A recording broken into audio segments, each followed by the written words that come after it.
Arizona State University's Roman Rozell was easily one of the most inspiring figures in college wrestling back in 2019. I was on the mountaintop. I just medically retired from the Special Forces, transitioned to not just like dad, student, but then student athlete.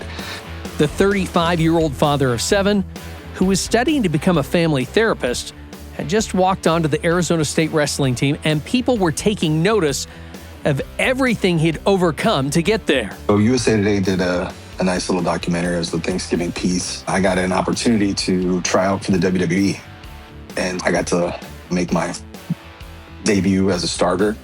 For that to just all happen, it was amazing. Now Roman is an ASU graduate, and he's even co-written a book with another famous walk-on, Rudy Rudiger, the guy whose story became the movie Rudy. Roman's also building a business around teaching resilience and personal transformation called Walk On Warriors, which is fittingly the title of their book. Walking on was more than just sports. I walk on in every aspect. Roman's no stranger to big life transitions. His journey from 2019 to now has been anything but a straight climb upward. I never talked about it because I wanted to show that I was going to come through it, lose it all, and gain it all back again. This is the Big Stories Podcast, where we tell the amazing and inspiring stories from across the Big 12 Conference. I'm your host, Cleon Wall. Lots of people have drawn inspiration from Roman's early life. Roman is semi-famous out here in Arizona. That's why the Big Stories team wanted to talk to him in the first place. But what most people don't know is what happened to Roman after that 2019 glow-up. It just kept getting worse and worse and worse.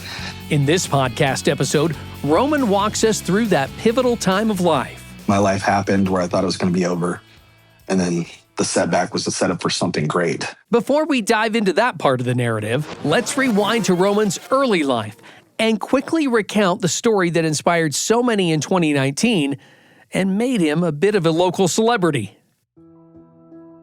Roman was just 6 when his parents split up.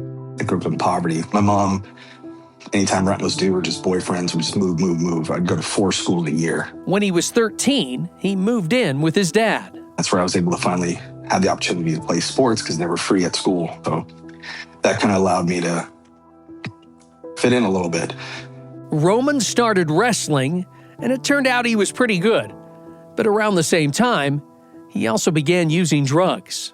Even with family members, it's just it's like a norm at that point. That's kind of like what you do to bond, if that makes sense. I never became like a super addict. I didn't let it consume me like it did my family. Roman's talent on the mat earned him an athletic scholarship offer from Northwestern College in Iowa. But he told the Red Raiders wrestling coach that this might not be the best fit. I was like, you don't want me. I have kids on the way, like drugs and that. He's like, you just need to get out of that. We know who you are. You got to get out of that environment. So I went to Northwestern, but now I have 2 kids at this point, 19, I'm across the country. So I was like, what am I going to do? That's when Roman left school and joined the U.S. Army. Right off the bat, I was a tanker, like Brad Pitt and Fury. I did a lot of deployments, and I always wanted to be a Green Beret, but I never saw the value of myself because I didn't look like John Cena and these guys. It turns out you don't need to look like John Cena or have his physique to qualify for this elite assignment. I became a Green Beret and then got to have so many amazing experiences. He survived multiple explosions while deployed in Iraq. With injuries, mental health, and stuff like that, I'm not as sharp as I once was, but I still had value. I just had to figure out using my purpose in a different mission. His next mission took him to Arizona State, where he studied sociology and planned to become a therapist. But once he arrived on campus, he discovered something surprising. Wrestling was still on the table. In the military, they freeze your eligibility based off a certain time that when you went. They're like, on paper, you're 19. So when I was like, it hadn't been done before, it wasn't that anybody else couldn't have done it. I was like, I don't know why it hadn't been done. I made history by being the oldest D1 person to walk on in sports. National media outlets quickly picked up on Roman's remarkable story and started asking for interviews. And then came the big one. World Wrestling Entertainment, yes, the WWE, invited him to take part in some pro wrestling events. A dream come true for him.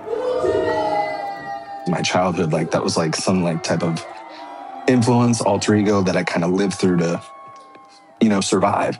It really was a full circle moment. Roman's path had taken him from college wrestler to Green Beret, back to the wrestling mat, and now toward the world of pro wrestling. Tryout was in December of 2019, and it was amazing. I had a few dates, to get your foot in. This was the moment where most media outlets stopped the story. Roman the hero, Roman the inspiration, Roman the potential pro wrestler. But life didn't freeze on that high note. In fact, this is where things began to fall apart. In January 2020, Roman's wife asked him for a divorce. I just got done being a Green Beret, gone all the time, 4 years plus in combat.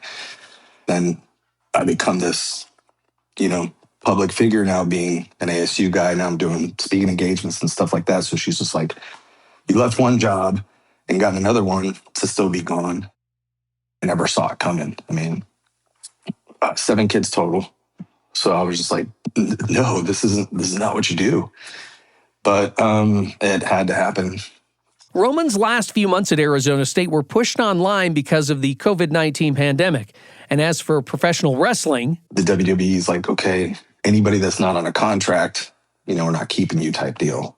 He finished his sociology degree at ASU, but instead of heading immediately into graduate school, he hit pause. I'm going to go on the road and chase this dream. I got picked up right away to a pro wrestling organization that was developmental, used to be for the WWE, called OVW in Kentucky. And they had a wrestler's house. None of us were making much money. And then Diamond Dallas Page, WWE Hall of Famer, who I wanted to model my career after because he was 35 when he started pro wrestling, discovered me and was like, hey, come down, let's start this program for vets. The successful people that you admire don't have more motivation than you. They just have better discipline. The program was Page's fitness regime, DDP Yoga. But 2 years after chasing his wrestling dream and working alongside a pro wrestling legend, Roman decided to go back to Arizona. I was not necessarily homesick, but definitely missed being a dad. And I was like, I'm going to drop all of this and go back home and be a dad and finish my master's. Nothing came easy. I kind of stopped taking care of myself. I didn't even get an annual checkup for 2 years. I accrued a lot of debt in that divorce because everything was in my name. And so I had a timeshare that got taken away. My car got repoed. You couldn't even get approved for an apartment or stuff like that. I was in a camper. We hooked it up on my grandpa's property just so I could go to school. I was like, I just need a place where one of my kids can come. But people look at me like, oh, now he's in a camper. He's 300-something pounds and he's going to school to be a therapist. Who's he helping?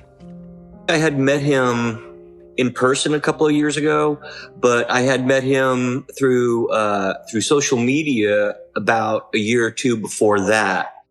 This is Scott French, a fellow military veteran. We were going to be working on a project together, and he had a moment where he, I guess you could say he fell down. And so we butted heads on a couple of things. And I don't want to get into too much detail, but I was quite angry with him actually, and thought the next time I saw him, or if I ever saw him, I should say, I actually thought that we would probably get into a fight.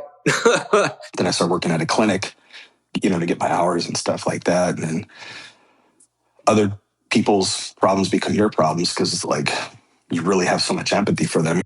January 2024, I was like, I need a reset. I was like, even though I'm a clinician at this point, God showed little signs of this treatment center. And they deal with veterans, first responders, law enforcement. I was like, maybe I just need to be around like-minded people who I used to be with. Roman checked into the Warriors Heart Treatment Center, which specializes in helping veterans and first responders dealing with PTSD and addiction. Roman says alcohol was his main struggle.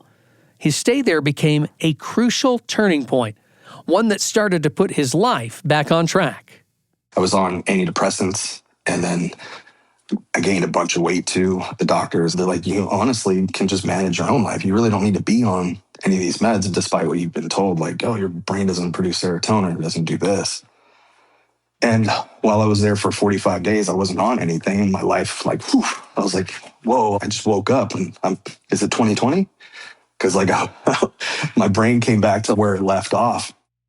They're like, no matter what, you're not fixing the core problem. And it's like, learn to love yourself as you are and what you look like. And that's tough when, when you have that no self-worth. It's like, man, like people still like you. You make people laugh. You change lives. You save lives. You do this. Diamond Dallas Page called me up and asked me to accept Roman's phone call. And so I did. So Roman called up, and I'll be honest with you, it was just a really sincere, apologetic, it was very heartfelt, and I had compassion for him. He had lost everything. I told him that I accept your apology, but I don't trust you. You're going to have to earn that trust back. If this were a sports movie, would be rolling straight into a training montage, complete with soaring rock music and slow-motion triumph shots. I had agreed to train him like 2 days a week. I told my wife, I said, I give him 2, 3, 6 months at the max and he'll be out of here and I'll be right. But I was wrong. I had to keep showing up because I was that guy. Scott saw how sincere Roman was and offered him a place to stay a few nights a week so he didn't have to drive so much. I'll teach him how to cook because he didn't know how to eat. I mean, he knew how to eat like garbage, but he didn't know how to eat healthy. He became part of the family. And so then it turned into, when he had the kids during the summer, he's like, can I bring the kids too? I'm like, yes, bring the kids too. I really wanted his kids to see their father rebuild himself and be proud of him and to set an example for his kids. And it became a beautiful thing. Even his kids call him like Grandpa Frenchie, Grandpa French. So yeah, he's told me, he's like, you're my father figure for sure, And again, that's just humbling as can be. Because I have an estranged relationship with my kids. So in a way, I think God gave me Roman. I come here and talk the gift of gab about Jesus and all that other stuff because he knows your hearts. You reap what you sow, good or bad. He says, don't grow weary of doing good because in the time you'll reap it. Roman has started to reap those rewards in all aspects of his life. He's gone from a camp trailer to an apartment to owning his dream house in Florida, close to the very place he was stationed during his Army years. I took this leap of faith, got this, the home that suits me, and then I'll be allowed to take my kids across the country to live with me and, live that lifestyle that, I've romanticized in my head all the time of like, I wish they could have grown up in. And then there's his business, Walk-On Warriors, born from his own walk-on journey at ASU. I had that walk-on analogy, like we're the ones that are overlooked, who are invited, but we keep showing up. At the heart of it, that's what he wants to do, to empower people to keep showing up day after day, even when the odds are stacked against them. It's different when you have a story and you have some type of unit of measurement to show like what that consistency looks like when you lose it all and, gain it all back. He's a natural speaker. He's a natural communicator. He can relate to people. So like when people are suffering or hurting or whatever they're going through, you can see it in his eyes that he actually relates to them. And that was something that, he taught me was a lot about compassion and humility. Like we talk to people and we can give them these mental health workshops for like based off of, these strategies, or maybe like just transition, like good, they're sober for X amount of days, but sometimes they have no plan what they're doing next. They don't have a job. They got fired from this. They're doing with this. So I kind of set up a transition workshop with that. It's more empowering to call them a walk-on warrior with the warrior attributes. I mean, because we all are warriors and it's just lifestyle. Who is Roman Rozell in your eyes? Well, it's in my eyes, he's my son. Yeah, he's part of my family. So he's a complex individual in some ways, but he's also easy to understand in other ways. I'm just proud of the fact that he resurrected himself and rebuilt himself from the ground up again. I can't really take credit for anything. I have a lot of cool accolades, but a lot of that came from post-traumatic growth. Coming to that realization of loving myself has been allowed me, the last 2 years to make up for the last 5 years. That's how God works. I mean, he'll take it away, but everything that I get, I'm not taking credit for is what I'm saying. And he provides. This episode was produced by Brandon Thorpe with music and sound design from Jimmy Call and the BYU post-production team. Make sure you check out BYUtv's big stories by logging on to BYUSN.com. The pod will return soon with more amazing and inspiring tales from around the Big 12. I'm Cleon Wall, and Big Stories is a production of BYU Radio.